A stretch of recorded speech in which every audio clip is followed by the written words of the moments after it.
Hey everybody, welcome back to Why Not RV. On this week's episode, we're going to go ahead and talk about Harvest Host.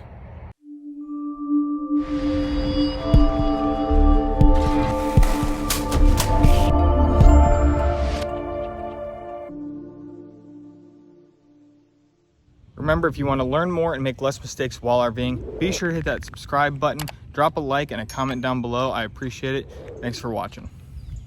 Now, just real quick before I jump into the video, just because I have a giveaway going on until tomorrow, Monday, July 18th at 10 a.m. I am doing a 1-year Harvest Host membership giveaway. So there's a link in the description below with a link to that contest. Feel free to click it and join. If you're watching this video after the giveaway has already ended, I'm sorry, but the giveaway is over. But at least let's talk about Harvest Host. What is it, what to expect, and maybe answer some questions for you guys. So Harvest Host is really nothing more than just a collection of places that you're allowed to stay with your membership that include farms, wineries, museums, breweries, distilleries, and other local attractions. And then of course, Harvest Host also has a golf membership that then you can stay at all these different golf courses. And then there's also Boondockers Welcome, which Harvest Host acquired back earlier this year, or maybe late in 2021. Either way, and combined with all of those memberships, the Harvest Host plus golf plus Boondockers Welcome, I want to say it's only like $130 or $150 for the year for that. And you stay at 2 or 3 locations, and that pretty much pays for itself right there, in my opinion, because these are free overnight stays. The reason they're free overnight stays is because these places are looking for patrons. They need someone for business that night, and they have a space in their parking lot or on their land to be able to give you free parking for the night. So instead of staying at a Walmart or a Cracker Barrel, or even just a campground for 60 or 80 bucks a night, you go to a Harvest Host. No, there's not electric, water, or sewer as a standard, but there are some places that do offer those types of services. And now you're there and you're gonna get a much more unique experience, such as like a farm or a winery tour or some breweries that are really fun, or even some restaurants. And then you are spending the same or much less than you would have at a campground, and you get a really, really, really cool experience. Now, we absolutely love Harvest Hosts. We stay at them all the time. I mean, it's almost our exclusive overnight camping gig. We try it when we're going from campground to campground, or just large location to large location. We try and Harvest Host all the way there, just because you get such cool, unique experiences. You're interacting with the local people, so you get to really meet and understand the local community. And typically these are family-owned, locally owned businesses. They're not very commercial or anything like that. Now, there is some standard, what we call Harvest Host etiquette, that some people just don't get. Number one is you are there and they're providing a free parking space for you. You are expected to be some form of a patron to them, whether that's buying a carton of eggs, taking a farm tour, buying a bottle of wine. Typically the normal purchase is about $20. Of course, you can easily spend a lot more, but you get this really cool and unique experience.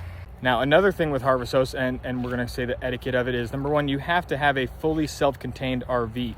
Little pods without a bathroom basically are not allowed to be Harvest Hosts, just so you know right off the bat. So if you got one of those rigs, not even worth keeping watching this video. But if you have a bathroom, any normal travel trailer, class A, fifth wheel, etc., like that, and you're fully self-contained, you are expected to be fully self-contained. You're not dumping your gray water in their land. You're not doing anything to hurt this local business. They're there offering you this free place to stay overnight in exchange for being a patron to them, and you get to learn stuff and stuff like that. So just take care of these people, because they're there to take care of us. Now, our personal all-time favorite Harvest Host locations are typically farms. We love the farms just because we love animals. My girlfriend and I both are big animal lovers, so it's just great to be in these different farms, and we get to learn a lot about local farming and different animals and different animal care, and you get to interact with them. We've milked goats and sheep and pet alpaca and ridden horses and just done all sorts of really cool stuff at the farms. Now, if you're a big craft beer person, Harvest Host is definitely a really cool thing for you, because there's so many breweries out there that have these free overnight stays, and then you get to try these different local craft beer places all around the country as you travel around. It's really great. Some people want to know and often ask, are generators allowed to be used at Harvest Host? Is it a normal thing? And I will say about 90% of Harvest Hosts allow generators overnight. Of course, there are a select few, because you might be at their business, but it also could be their house right next door, and they don't want this generator going off all night. Now you might be able to run it until 10 p.m. or something like that. You just got to ask. So if it doesn't say it right on their description of the Harvest Host page, then just ask your host what you're allowed to do. They're very accommodating. These people are very nice. Our absolute all-time favorite Harvest Host that we went to was actually a winery, and it was not a typical winery type of Harvest Host. It was more like a farm that the guy just happened to make wine at. And it was just awesome. He had a fire pit set up for us, and there's a little pond right there, and these beautiful, beautiful Montana Bitterroot Valley mountains were right there in the foreground. And it was just a gorgeous location. We absolutely loved it. You know, the last thing I'm going to leave you with Harvest Host and Harvest Host etiquette is just be nice, right? These people are opening their personal property, right? Their business property, whatever you want to call it. I mean, these are family-owned businesses. They do not have to be doing this. And the more people that are doing it, because we have good Harvest Hosts, on the RV side, and you get to enjoy these places, more and more people are going to continue to join, and it's going to grow exponentially. And even just in the past 2 years, they went from barely 1,000 Harvest Hosts to I think well over 2,000 at this point. I'll go ahead and put that on the screen of where they're at right now at the making of this video here in July of 2022.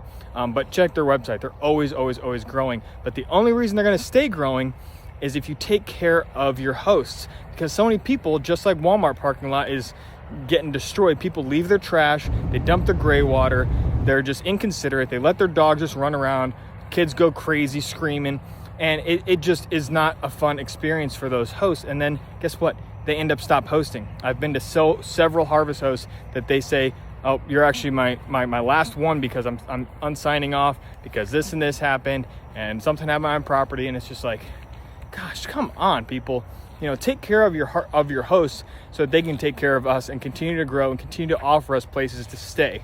Again, check the description below for the 1-year free membership giveaway. It's going on until tomorrow. Monday, July 18th at 10 a.m. Winner is going to be announced at noon. So go ahead and click that link and join the giveaway. That's it for this week's episode of Why Not RV, talking about Harvest Host. If you liked it, give me a thumbs up. Go ahead and drop a comment. Hit the subscribe button. Hit the notification bell. We'll see you next time. Thanks for watching Why Not RV. Bye.